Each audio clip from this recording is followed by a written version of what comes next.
Mr. Witness, narinig ko kanina nung tinatanong kayo ng prosecution na yung statements ni Attorney Zulaika Lopez ay walang kinalaman dun sa threat na ginawa ng Vice President. Tama po ba? Kinonsider namin siya dun sa totality ng aming investigation. Then nakita namin na even before nung situation ni Attorney Zulaika, base dun sa appearances ng Vice Presidente, meron na ho siyang kinausap. So, Yan ang next na tanong ko. Ibig niyo ba sabihin na even prior to this video, meron na siyang nakausap na kinontrata?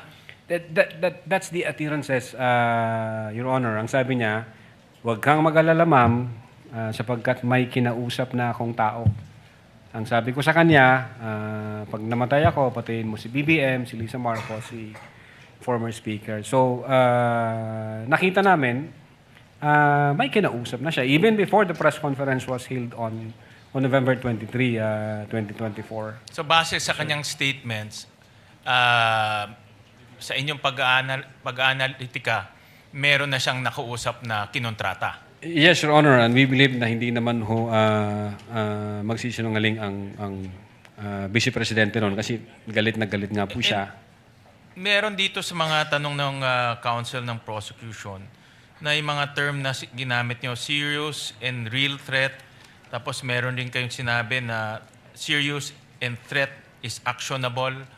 Nasabi niyo yun over the course ng mga pagtatanong. Threat is actionable. I don't remember, Your Honor, using the word threat.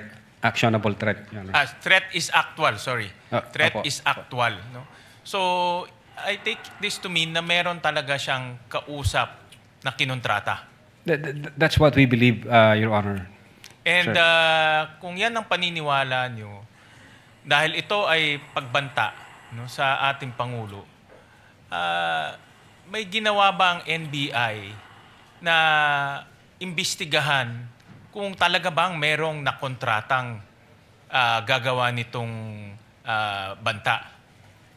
Yeah, I think a couple of months ago may binuo ang aming direktor. Nagbuo siya ng task force to investigate threats against the life of the president. Kaya lang hindi na ho ako part noon, Your Honor. July 2025, nalipat na ho ako sa ibang region. So, wala na po akong idea. I think yung intelligence service namin at yung director, yun ho yung pwedeng makasagot, Your Honor. Actually, yun ang next na tanong ko dahil tayo dito sa ating bansa, sanay tayo sa whole of government approach, whole of nation approach. Dapat merong whole of agency approach, in this case, the NBI. Ang tanong ko, meron ba kayo mismo o kasama ba kayo mismo doon sa pag-iimbestiga ng actual na threat, yung pagkontrata ng tao na pwedeng gawin itong threat na ito? I believe so, Your Honor. The fact na mayroong binuong special task force. At kasali kayo doon? Hindi po ako kasali, Your Honor. Bakit hindi kayo kasali doon? Ako nagtataka dahil kung banta to sa buhay ng ating Pangulo at nanggaling sa opisina ninyo yung source, dapat kasali kayo. You mean, Your Honor, since nasa regional office ako, nung nagbuo ng task force, definitely, itatap nila yung mga regional offices. Na meron ba dyan sa region ninyo na information o intelligence na ganito? Meron hong ganong practice, Your Honor. Pero But- kayo mismo, kasali ba kayo doon sa nag-imbestiga nung actual, yung kinontratang tao? At meron bang nakitang ganon? Hindi ko masasagot yan, Your Honor. Ang makakaalam po niyan, yung aming intelligence service kasi nasa 40 po nila yan at ng aming director. At meron bang ginawang coordination? Kasi ito, Pangulo, no less than our President. Meron bang ginawang coordination kayo o yung binuong task force ng NBI kasama ang nag-coordinate sa NSC, nag-coordinate sa PSG at sa iba pang mga national agencies? Dahil Pangulo natin to eh. Opo. Meron bang ganun na ginawa kayo o yung binuong task force? Well, insofar as the Cybercrime Division during that time, ang focus ho namin is yung investigation dun sa threat against the life vis-a-vis yung November 23, 2024 utterances.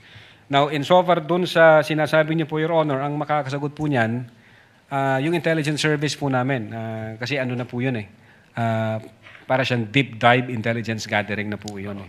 Ang punto ko lang naman is, sa ganitong napakahalagang banta, ini-expect ko sa NBI na meron silang whole of agency approach na kasama kayo dahil nanggaling doon yung... Yes, Your Honor. Yung binuho ng direktor na memo, nag-create siya ng task force. And then yung task force, tinatap po dyan lahat ng regional offices. Anong information meron kayo iba to dito sa central office? Anong resulta nun? Last question, Well, Mr. Presiding Officer. in so far as the NBI BARM is concerned, yung hawak ko pong region, meron kaming ongoing investigation pero hindi ho related doon sa kausap ni Sara. Meron kaming iniimbestigahan na nag-threaten sa presidente. Sa matter of fact, na-identify namin. So, ongoing pa siya. Nag-aantay lang kami ng order galing sa taas kung ano yung guidance. Sir. Thank you, Mr. President. Thank you, Mr. Senate President.